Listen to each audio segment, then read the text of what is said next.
Okay, so we're taking a brief break to do a side topic just because, number one, it came up over the weekend because someone asked me a question based on a text and it has to do with the Rambam. And I want to do that. It's defending the Rambam. I want to defend the Rambam.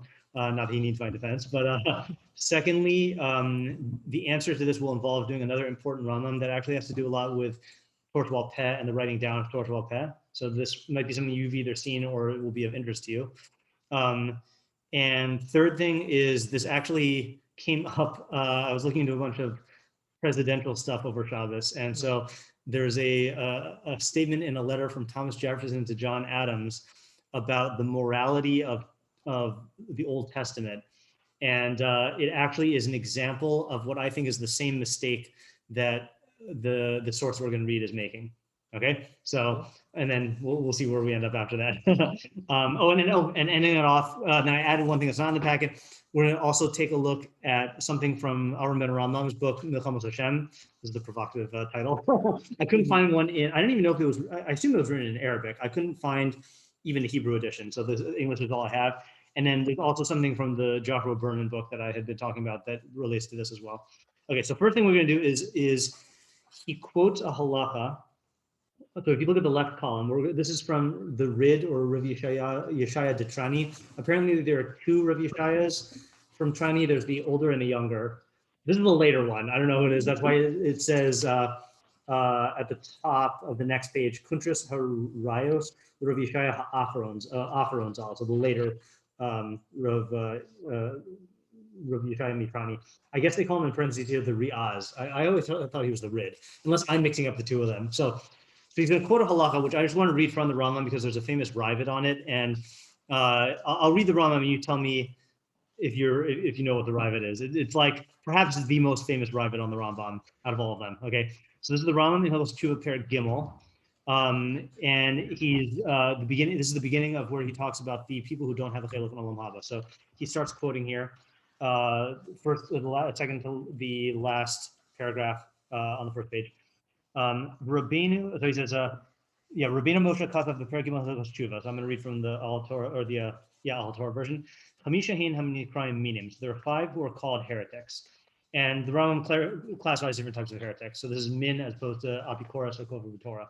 Omer she'ein sham Eloka, one who says there's no God, ein lo lamanhig, and the world has no governor. Okay, that's one category. 2, v'omer she'yesh sham manhig avahim shnayim o yoser. One who says that there is a governor of the universe, but he is 2 or more. 3, v'omer sheyesh sham ribon echad ela shehu guf ubal tmuna. One who says that there does exist one Lord, but he is a body or a possessor of an appearance or an image. Okay. This is number 4. V'chein ha'omer she'eno levado rishon v'tur lakol. One who says that he is not alone, the first and the rock of everything. And the 5th is v'chein ha'oved Eloah zulaso kedei lios melit beino uvein ribon ha'olamim. One who serves, worships another god besides him in order to be an intermediary between him and the master of the worlds. Each one of these 5 is a min. So anyone know the famous Raavad on this? If there's one Raavad to know to get the debate started, yeah. He says, "How could the wrong say this?" And there are many people who said things like this. Yes, very good. That's the one I'm talking about. So I didn't put the Raavad on the page, but I'm just going to read it. It's one line here. He says, "Amar Bram, V'lama kara l'zeh min." This is on the Dibur Maskil, someone who holds that there is one God, but he is a body and has an image. It says, "Lama kara l'zeh min." How can you call this guy a heretic? Kama gedolim v'tovim mimenu halkub zo hamachshava. Many people who are greater and better than him, meaning greater and better than the Rambam, followed this thought. Lefi ma shera'u b'mikraos, based on what they saw in the psukim. V'yoser mima shera'u b'divrei ha'agados hamashabshos es hadeos. And more so in what they saw in the agadic statements that mix up ideas.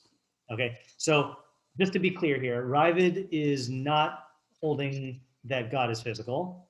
He's saying, how can you call someone who does believe that God is physical, how can you call him a heretic? And he's throwing him this. What? Based on what? He's arguing based on the fact that, it's interesting. I don't know what his argument is, but he frames it as there are many people who are greater and better than the Rambam who followed this path based on what they saw in the psukim, and more so based on what they saw in the agadas that confused the minds. Now, he's not saying that this is the real meaning of the agadas, because he calls them agadas that confuse the minds, you know?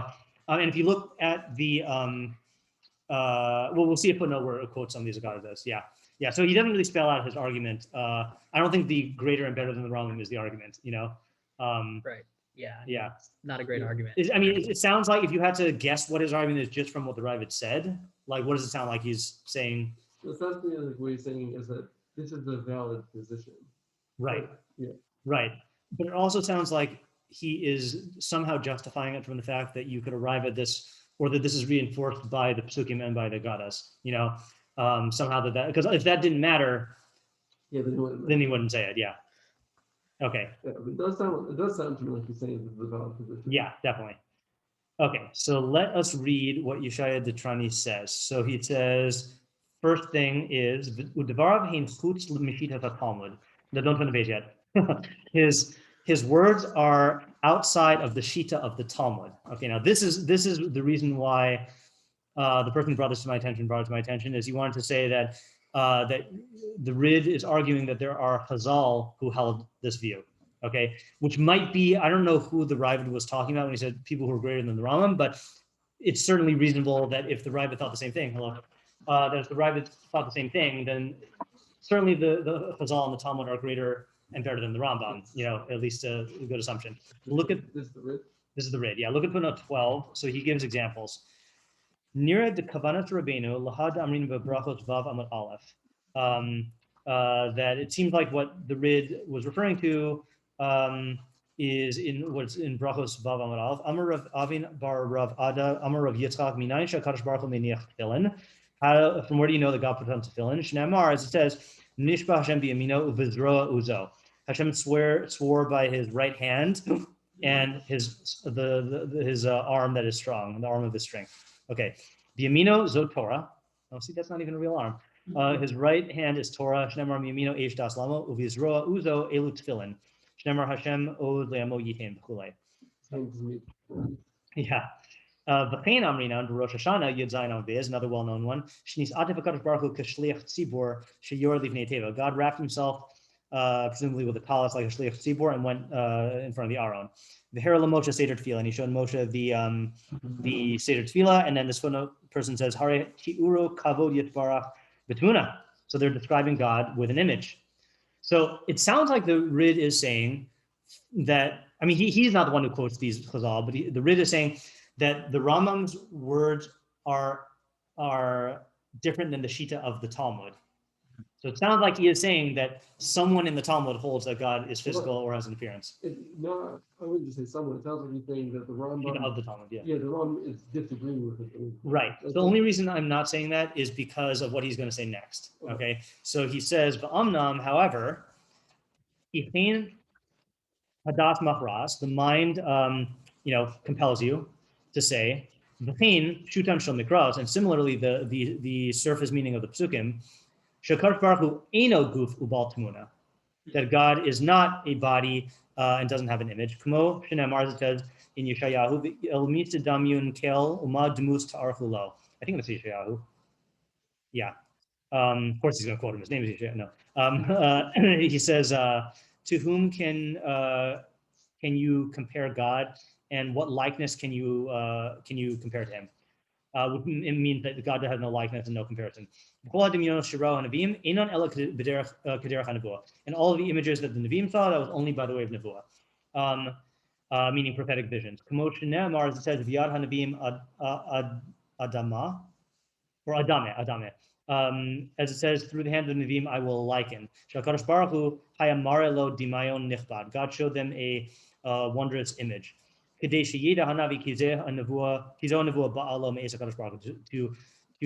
the Navi would know that this Nevuah came from God. It's interesting. Well, Ikar HaKadosh Baruch Hu ein lo. Now this says sof, but then the bracket says ulai tzarchlam or goof. So I think it makes more sense to say goof. So, but Ikar, the essence. I don't know if he used Ikar HaKadosh Baruch. That's so weird. Is there Ikar and Tafel?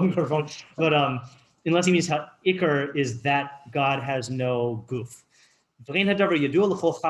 So this is why I'm saying it sounds like he's not saying that it was the Shita of all the Talmud, but a Shita in the Talmud, because it sounds like he's like really on board with the whole incorporeality thing. Yeah. Okay. But now here's what he argues. But someone who errs in this and doesn't descend to the depth of the matter, and understands the psukim according to their literal meaning, and holds that God has an image, lo nikra min, he's not called a heretic. Because if this were so, and this is the part I wanted to focus on, if lo pirsama Torah al davar zeh, how could the Torah not publicize this matter? V'lo galu chachmei haTalmud lahodia davar zeh begalui, and how could the sages of the Talmud not reveal this, to make known this matter openly?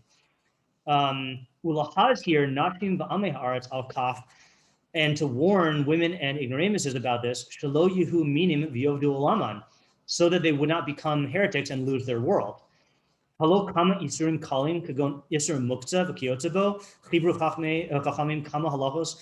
Aren't there certain light isurim like muktzah and other things like that the sages compile many halachos b'hirbu kama dikdukin, and they were excessive in going into detail, l'hamid kol davar machono, to set up everything properly, while davar zeh shekol ha'emuna tluya bo, on something like this where the entire belief system is dependent on it, v'yishbo kares ba'olam hazeh u'olam haba, and you get a double kares. How could they not warn about this openly? Okay, so that's his big kushya. Yeah. Okay, I don't really understand what's happening right now, because like if we can logically like prove that God cannot be physical, yeah, what's going on, right? Like, what are we discussing here? Like, meaning how are we even entertaining the like idea of what, meaning like we're asking like, well, how could the Chachamim not warn them? Well, the Chachamim don't warn us not to walk off the side of a cliff. Okay. Because it's logical, you want to Yeah. live. So if you can understand that, like, meaning either you have the wrong idea of God, yeah, or you have the right idea of God. But if you have the right idea of God, you cannot possibly come to the conclusion that he's physical. okay. So hold that thought. That's a good thought. And in fact, you're saying it so similarly to the Sefer HaPinah. It's a good Sefer HaPinah to know. I know it's not Sefer HaPinah Bekius here, but but there's a good Sefer HaPinah that says it exactly the way you did. Again, PSA, the Sefer HaPinah is in the back of the Torah Chaim. Okay. This is in his Hakdama. And he's answering the question of why doesn't the Torah mention Olam Haba? Okay. And so he gives there's different, I mean, a lot of people raise this question and give different answers. I wrote a blog post summarizing a few approaches. Here we go. So he says like this, and you can, whether or not you buy his argument, the move he's making is, and the methodological principle is good. So he says, oh, you know what? Should I do this on the screen? Depends how fast I can find it. Hold on, just 1 second. It's just, if you want a copy of this, you can. No, I Yeah, like put it down. Hold on here. Let me just find it in Sefaria. Not Sefaria. Why did I say Sefaria? Oh, because I know I said Sefaria because it's Sifria.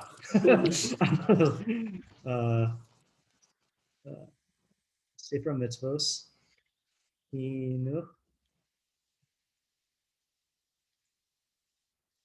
Sifra China.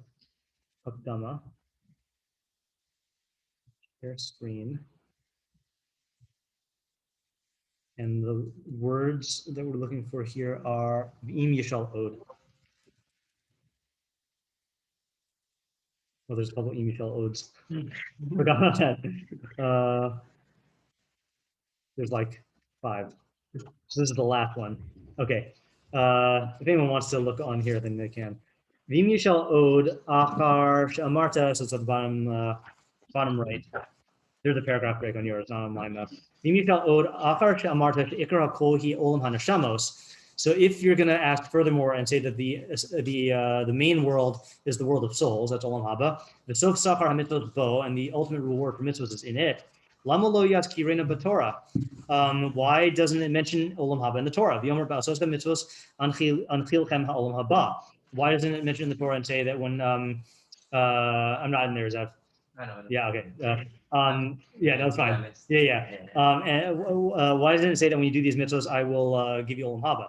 Shuva, answer, is that the idea of olam haba is known and evident to any intelligent person, ubarak hashemesh, and it is as clear as the sun.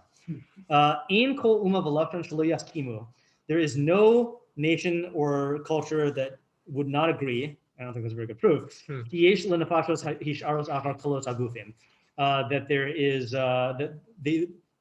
there isn't any. I said too many negatives.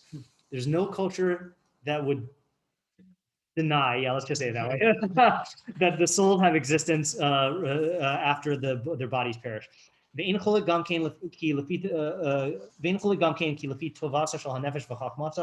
kosher pu'aleha ta'anuga yaser. Really? No one disagrees with that. No one also disagrees with the fact that that in accordance with how good the soul is in its wisdom and its kashrus, right, of its actions, its enjoyment there will be better. Because the rational soul was hewn from the source of rationality. And anything that you bring closer to the place where it was hewn from, its enjoyment will be greater. Okay. A lot of premises here that whatever. It's obvious. Yeah, it's obvious. Okay, so these things don't need any bolstering or any with proofs or any witnesses. They themselves are their witnesses and their proofs. They are a first principle, right? Self-evident. This is the part that I wanted to get to, even though the whole thing is. Therefore, Torah will never go on at length at that which can be known by the human svara, by human like rationality. This is what Chazal say in many places. Svarahu, it's just a svara, man. You don't need any public to support what the svara dictates. So that's the Sefer Chinuch there. There's this great quote from the Rav, which I have never seen in writing. I've just heard people quote it. That like someone asked Rav Soloveitchik, like what's like he gave some halakhic interpretation, I think, and I might be butchering this. And they said like, what's your source? And he said like a Like the light of my own reason. something like a clear and unadulterated intellect, or something like some like very raw Soloveitchikian thing. Yeah. So I think that's a good argument. Okay, and the example you gave of there are many things that are obvious that Chazal didn't say. Right. So like this should be this if this was if this were so obvious, you know, of like is the God we worship physical or not physical? They don't need to say that. Right. Okay, good. So I think the question of well, if you would one second. The question that we were asking, which is, all right, why didn't Chazal say this? Yeah. Meaning by the fact that they didn't say it, it must be that you could believe it. That's just not true. Right. Because of the fact that you should just know this. Chazal doesn't have to say it. Yeah, okay, good. I happen to agree with you. Let's finish hearing his argument out, and then I want to show you where the Rambam makes this argument, okay? He says, now, what are we at? We're at the new paragraph, right? Elavadai? Elavadai lo hikpidu l'kach. So he does conclude, therefore, they clearly didn't care about it, meaning they didn't care, even though the Rid is holding that God is not physical, and it seems to be that he's saying any Chacham will hold that God is not physical, Chazal didn't care to disabuse people of that notion, he's saying. Okay, why? A person should believe in God's oneness according to his intellect, and even the women according to their minimal intellects. I guess definitely know what he holds about that. Moshe said the statement of Yichud, Hear O Israel, Hashem is God, Hashem is one. Shema, Lashon Shemua, Lashon Kabbalah. Shema means both listening to and accepting. Because according to the tradition, a person should believe this. V'lo nasan Moshe Torah Israel ela b'derech emuna u'b'derech Kabbalah. Moshe only gave the Torah to Israel by way of belief and way of tradition or acceptance. If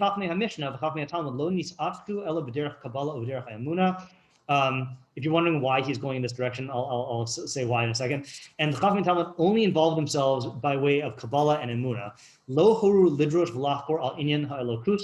They never taught or investigated or they never taught us to investigate or to analyze the matter of divinity. Or on any other chachma at all. And if there were individuals among Chazal that were experts in them, lo hayu morim behem larabim. Or maybe, sorry, if there were individuals who were experts in it, then they didn't teach it to the masses. Because the Torah never commanded to teach on these things. So why is he going into this? Because he then goes on a huge thing about how the Rambam was corrupted by Greek science. And how Greek science is bad, and like it's a perversion of the derech, and that's what the rest of the tshuva of this thing is about, which we're not going to go into. Wait, yeah. But Chazal do talk about like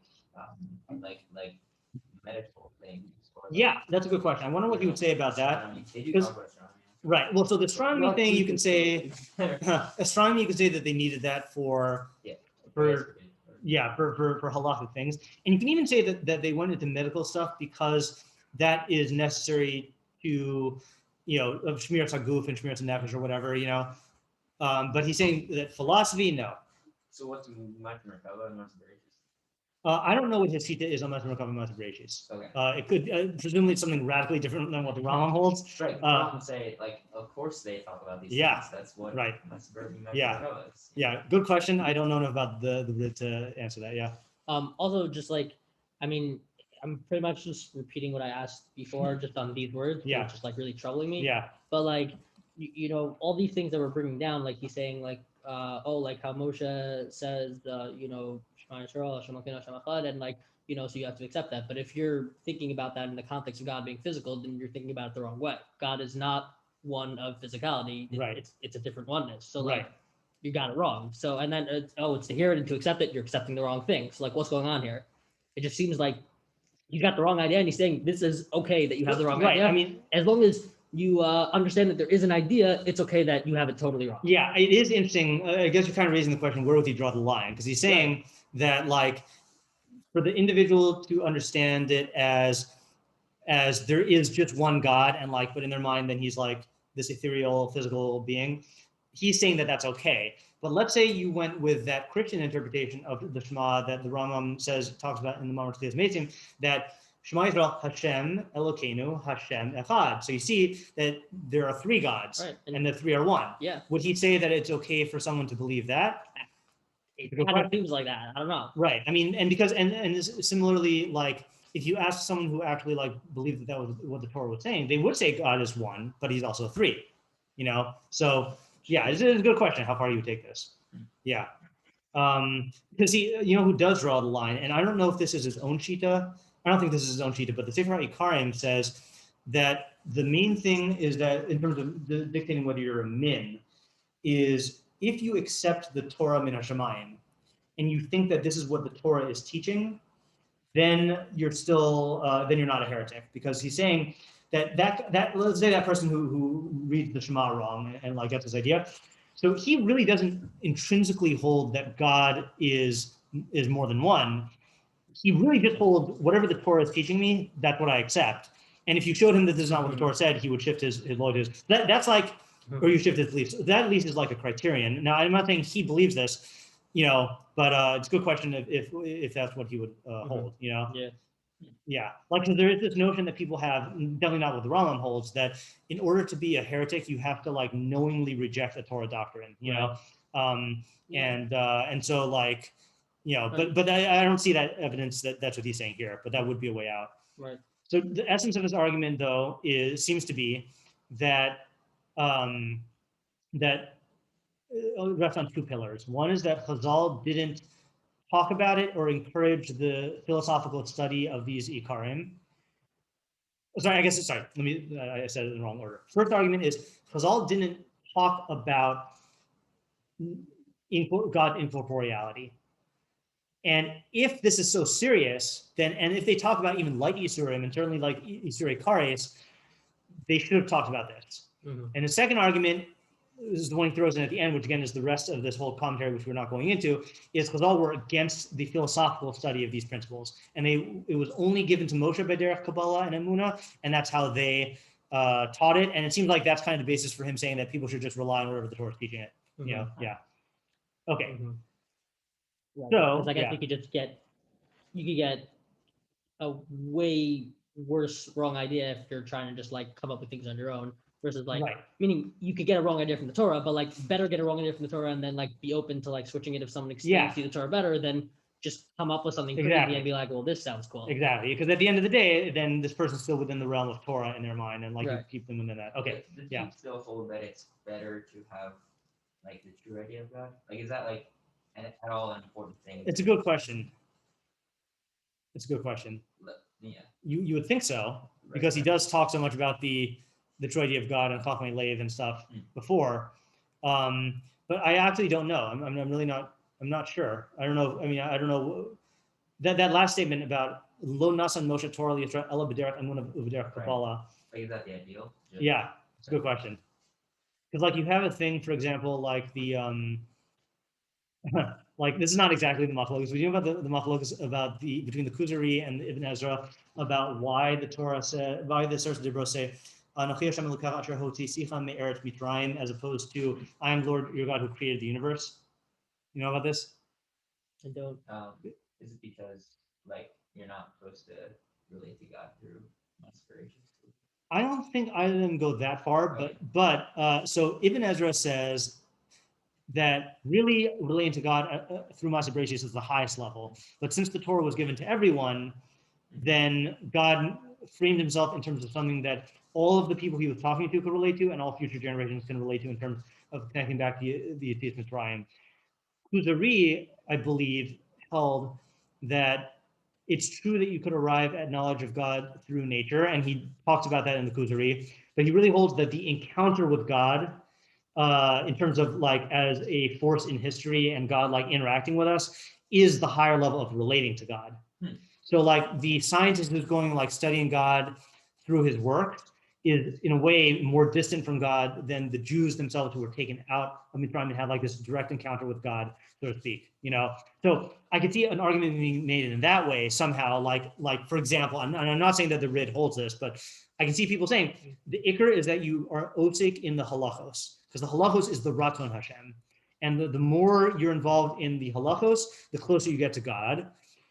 And all this philosophizing and all this like, you know, nitpicking about like the, you know, this other, you know, these metaphysical topics in philosophy, like that's just Aristotelian stuff that, you know, that has nothing to do with like how you actually get close to God, which is by fulfilling the Raton. I can see someone making an argument like that.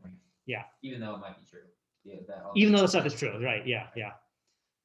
Okay, so what I want to show you is the closest thing I've seen to what an answer the Rambam could give to this. Okay, now obviously the Rambam, you know, is not directly answering this question, but just the specific question of Chazal didn't talk about it, so that doesn't that mean that they didn't care about it? Okay, so I accidentally cut off 4 words in the thing. So this, I'll tell you where this is. It's in the Pirush Mishnayot in Menachos.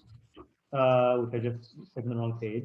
Menachos Perek Daled, where you have one Mishnah that deals with Perek HaTcheles, and you have one Mishnah, and I'm just going to read the Mishnah because it's so short. HaTcheles, it is not on your sheet. HaTcheles inu ma'akeves es halavan, v'halavan inu ma'akeves HaTcheles. So Tcheles does not prevent you from fulfilling the mitzvah through Lavan and vice versa.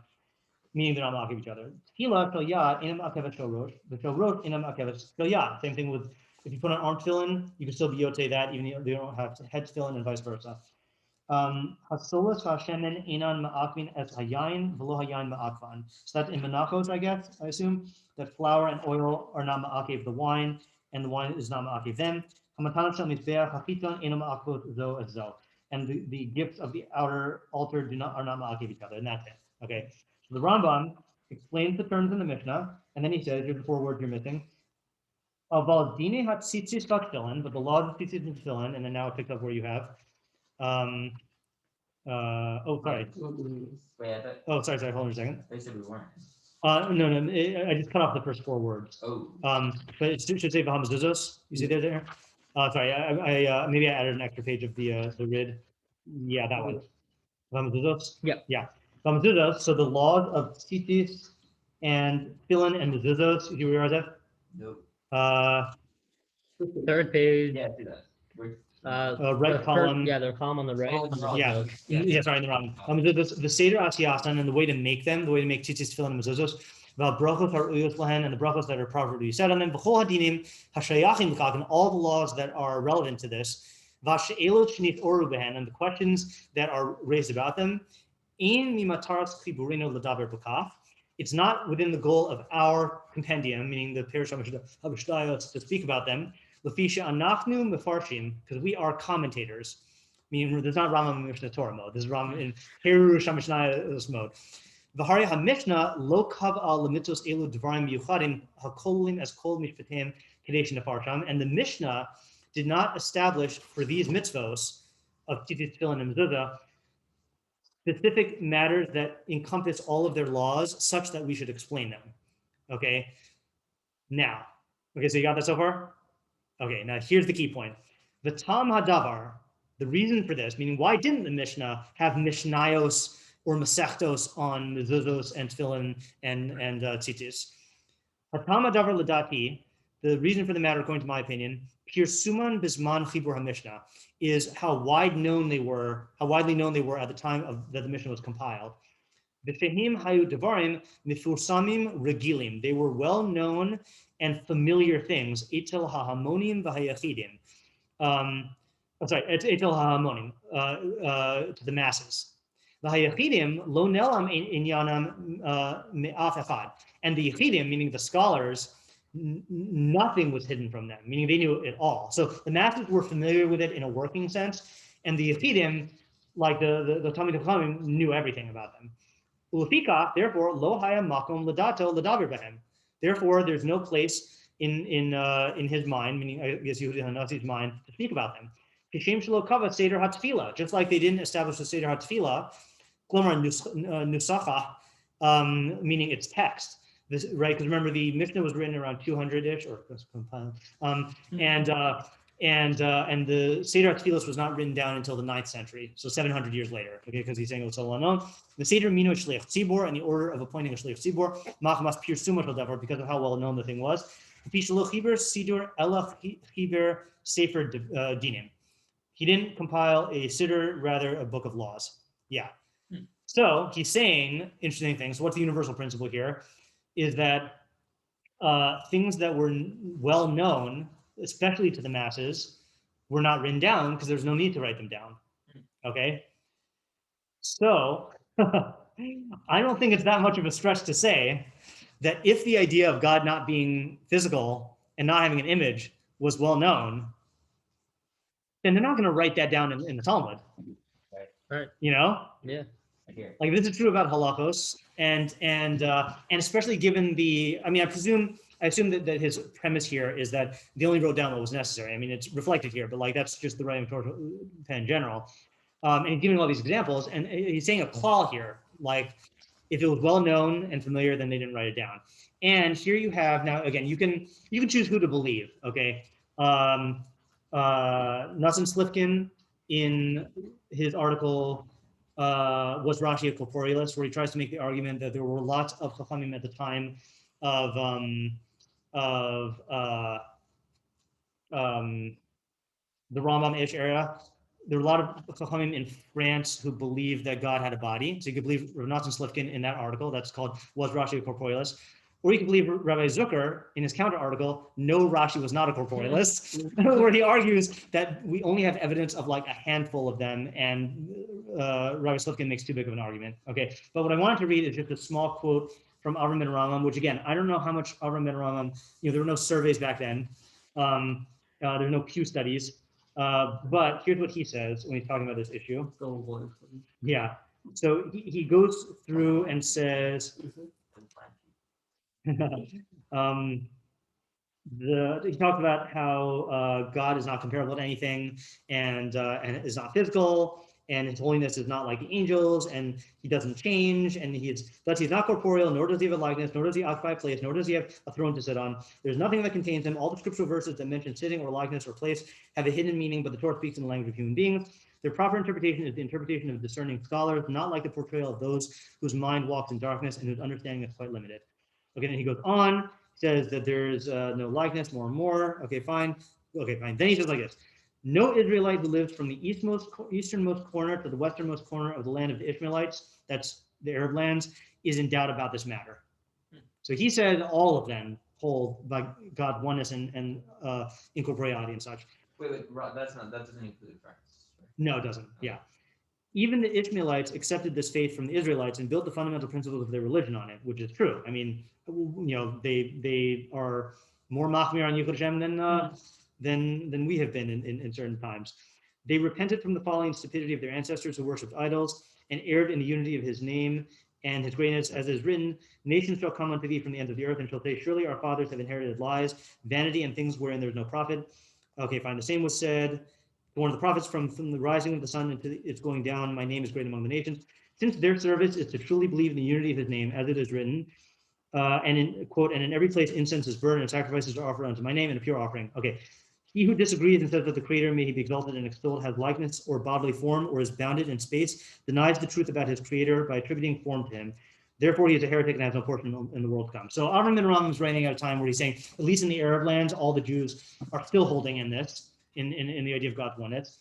But then he says, word has come to us and to our forebears that many people overseas who live on islands and far corners of the earth err in this fundamental principle. They interpret these scriptural verses and homiletical passages literally. For this our heart is faint, and for these our eyes are dim, and our forebears were alarmed. And he goes on to describe, like, is this idea creeping out over, this idea of God being physical or having a likeness is a threat that is spreading, and like he says that like his father tried to combat it, and he goes into that whole thing. So anyway, I'm just reading that doesn't obviously show at the time of the Talmud, but he's saying that even at his time, this idea was preserved among the local Jews. And if you take that at face value, I mean, it's not hard to imagine such a thing being commonplace in the time of Chazal. Again, I don't have evidence to back this up, but I'll tell you another thing that Chazal don't say. I would not be surprised, I don't know this for a fact, but try finding a statement in Chazal where they explicitly tell you to not believe in many gods. I wonder how many statements there are about that. I think says. Yeah. I mean, I know he switches stuff like in Yisro's statement or Michal, yeah, right.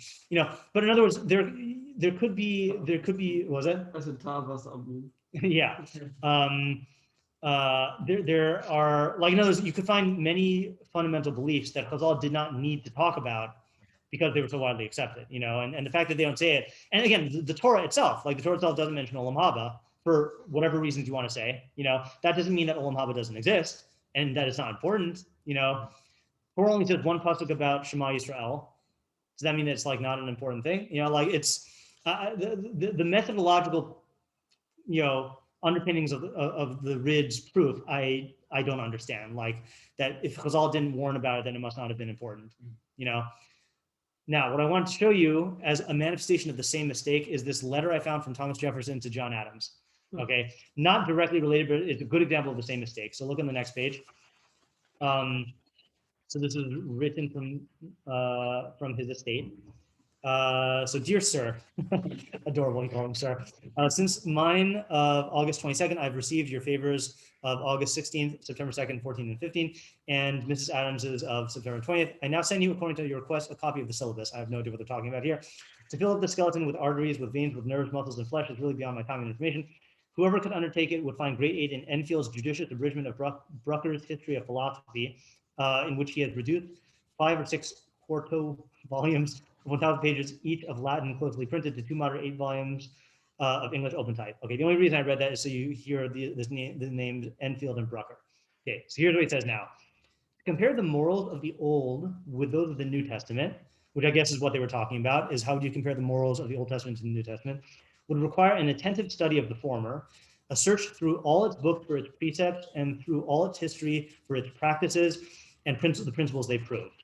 Okay, so that's good, right? You can't just like snap judgment of the morality of the Old Testament. As commentaries too on these, the philosophy of the Hebrews must be inquired into. Their Mishnah, their Gemara, Kabbalah, Jazira. I assume that's Sefer Yetzirah. Uh-huh. Sohar, which I assume is the Zohar. Kosri. Any idea what that is? Never heard of that one. Kuzari? Oh, Huh. Nice. Oh, maybe. I mean, who knows what But nah, I don't know. what they thought was like of the same Important. level. Yeah. Yeah, I'm not sure. Yeah, because like I just I mean, never it's a thought that. philosophical work. Yeah, but- right. yeah. That's true. That's true. Totally. Yeah, all right. That could be. Yeah, and their Talmud must be examined and understood in order to do them full justice. Okay. The Gemara and Talmud. I Most- don't know what he thought was the Yeah, distinction between those were. yeah. Halavai, most Jews would know the difference between Torah Peh, Talmud, Gemara, all that stuff. Yeah, yeah. Okay. Here's where it gets funny. Okay. Brucker, it should seem, has gone deeply into these repositories of their ethics. And this is where Jefferson is relying on this other historian. And Enfield, his epitomizer, concludes in these words. Ethics were so little studied among the Jews that in their whole compilation called the Talmud, there is only one treatise on moral subjects. Their book of morals chiefly consisted in a minute enumeration of duties. Pause there for a second, right? So what's he talking about? Pirkei Avos, Nuts. right? And he is reasoning that if you look through the whole Talmud, you'll find one tractate out of the 63 that's about morals. So you see the Jews didn't care about morals. Okay, it's exactly the same mistake that I'm saying that the Rid is making, you know? Well, it's even worse though, because like there are plenty of Agadas that have. Oh, wait to see what he does with the Goddess. Okay, yeah, but no, but you're right. Yeah, yeah. I don't understand this Brucker guy when he was going through this. He's calling it the Talmud, but it sounds like he means the Mishnah, right? I mean, it's got to be, or he just didn't see maybe like who knows if the editions back then the print was different for the Mishnah, and he didn't see any like any Gemara on Pirkei Avos, and that led him to certain conclusions. I really don't know what to make of it, but that's a mistake. Okay. Then he says a funny thing. Their books, from the law of Moses were deduced 613 precepts, which were divided into two classes, affirmative and negative. This is very in the spirit of the early part of our Rambam Bekius. 248 in the former and 365 in the I latter. think it was in the list. It may serve to give the reader some idea of the low state of moral philosophy among the Jews in the Middle Age to add. Now, I have no idea where he gets this, that of the 248 affirmative precepts, only 3 were considered as obligatory upon women. Where does he even get that from? Oh, maybe there's 3 essays that are. I just got it. Yeah. What's the thing that we say? Oh, is it Hala? Yeah, in Bamei Madlikin. Are there 3 there? That's what I'm trying to remember. Yeah, it would say. But I want to know what the lashon is that they introduced with. Shalosh Averos Nashim Mesos Bishas Leidasam. Right, on 3 Averos, women die at the time of their childbirth. The affirmative precept. Do you think he got the difference? I don't know. Or do you think of something different than what I'm thinking of? Yeah. Yeah, Like Shabbos. Like yeah, it's 3 things that the husband's supposed to tell a wife before Shabbos. Oh, that the other one. Yeah. Yeah. Okay, fine. But this is Al Iman Zahiros Benita Bachala Ova Hadlakas Aner. Right, Nida Achala and Hadlakas Aner. And then Shalosh Devarim Tzarach Adam Lomar B'Toch Beito Erev Shabbos Im Chashecha. 3 things that the person needs to say to the members of his household on Erev Shabbos with darkness. Isartem Eravtem Hadligot Aner. Were you Ma'aser? Were you, did you make an eruv and then did you light the candles? Interesting. Yeah. But then he says, and this is also relevant to our chavurah, and that in order to obtain salvation, it was judged sufficient to fulfill any one single law in the hour of death, the observance of the rest being deemed necessary only to increase the felicity of the future life. So what do you think that's referring to? Didn't we do? Yes. That you only what's it called? That like if you do one mitzvah l'shma, Yeah, you get olam exactly, right? If you do one mitzvah lishma, then you get olam haba through that. Now that was not in the Mishnah. It was quoted by the Rambam in his commentary on the Mishnah. Right. So who said that first? So it's a Gemara in Makos, I think. So it seems like this guy was reading. He did do some Bekius. He did do some Bekius. I mean, and maybe there is a Mishnah that says something like that. Well, there are also like other stories about like people like doing tshuva like at the last. Yes, that was the other possibility that we were thinking of is tshuva, but tshuva and mitzvah, like Yeah. I'm not sure about that. Sounds super Well, like he's not necessarily going to be making mistakes. Yeah, right.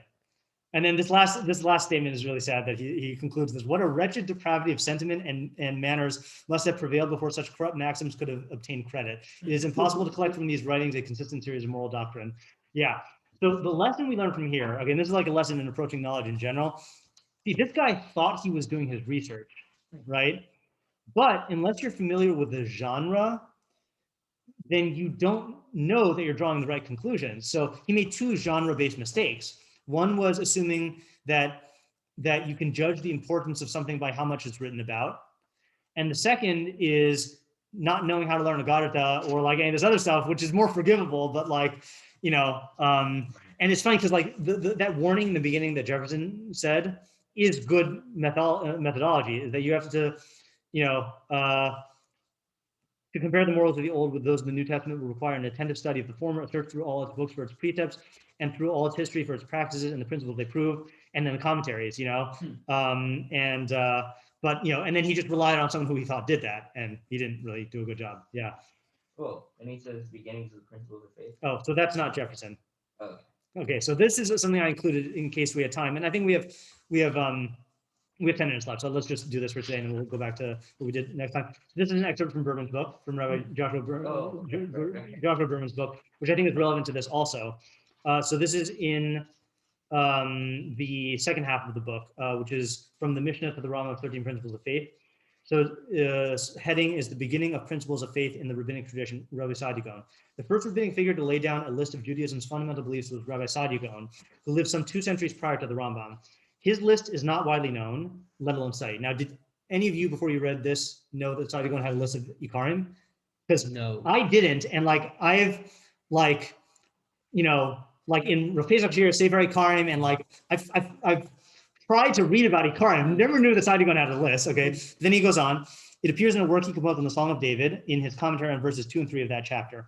These verses contain 10 terms of salvation, and Rabbi Sadigon, hereafter Rasag, interprets each word to refer to a different fundamental tenet of Judaism. The specifics of the 10 tenets need not detain us. They contain elements that are familiar to us from the Rambam's list: the eternity of God, that God is the first cause of the world, that his rule of the world is just, that the wicked are punished, and the righteous merit the world to come. But what is most remarkable about Rasag's list, beyond any of the particular tenets he mentions, is the very fact that he is the first major Jewish figure to ever compose such a list. Nowhere in the Tanakh or in Talmudic literature do we find a list of the basic tenets of our faith. This is astonishing because articles of faith would seem to be critically important.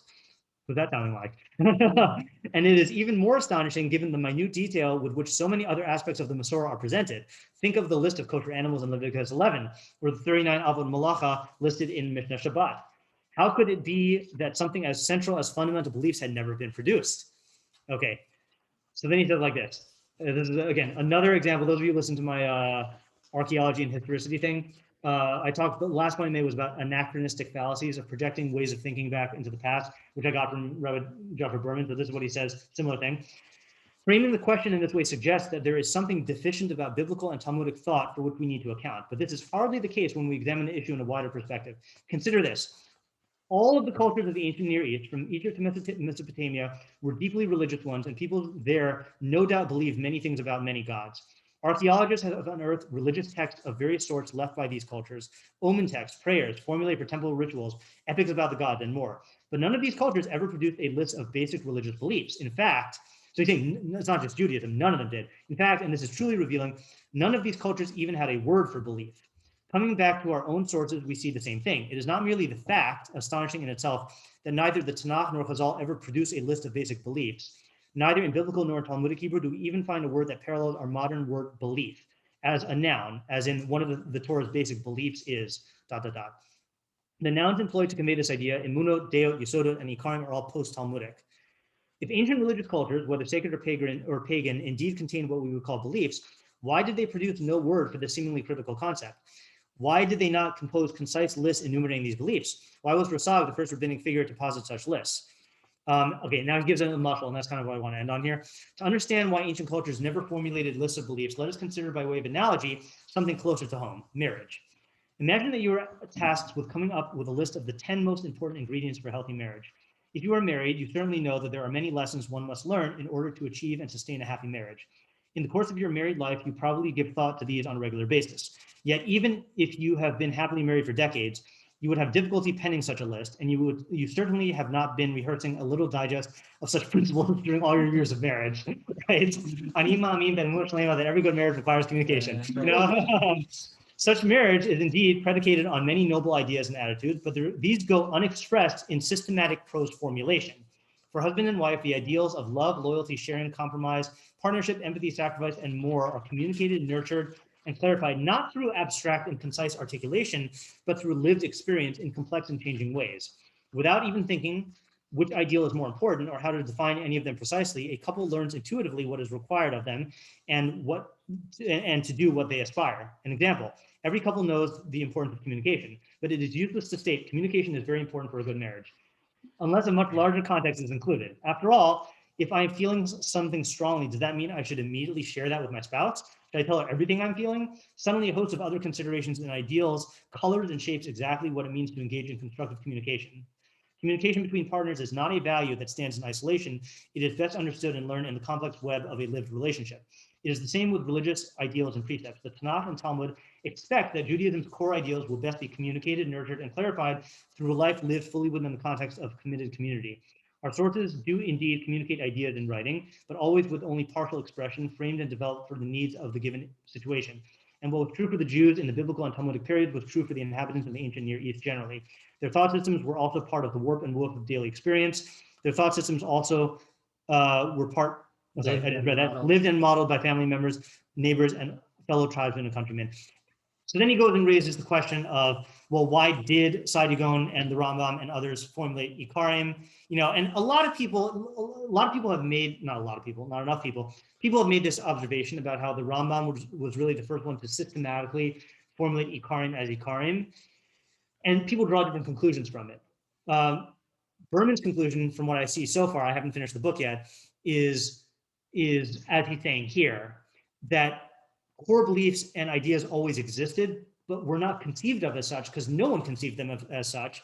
And it was really, different in the same way, like an analogy I give is Aristotle literally invented the chachma of logics. Now, does that mean that no one thought logically before Aristotle? No, but Aristotle came along and codified it, not codified, that's the wrong word, but coined all the terms and made a comprehensive system, and same thing with Rav Chaim Soloveitchik, he invented the Brisker Derech.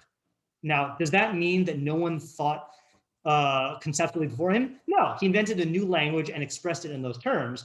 And the fact that Rashi and Tosfos didn't learn with the Brisker Derech does not mean that their learning was any less or that they had it less clear. It's just that particular expression of it was really invented by Rav Chaim, So but then there are some who want to say that no, the Rambam came up with these ideas, the ideas of Ikarim, and Judaism doesn't have an ideology and he foisted it upon.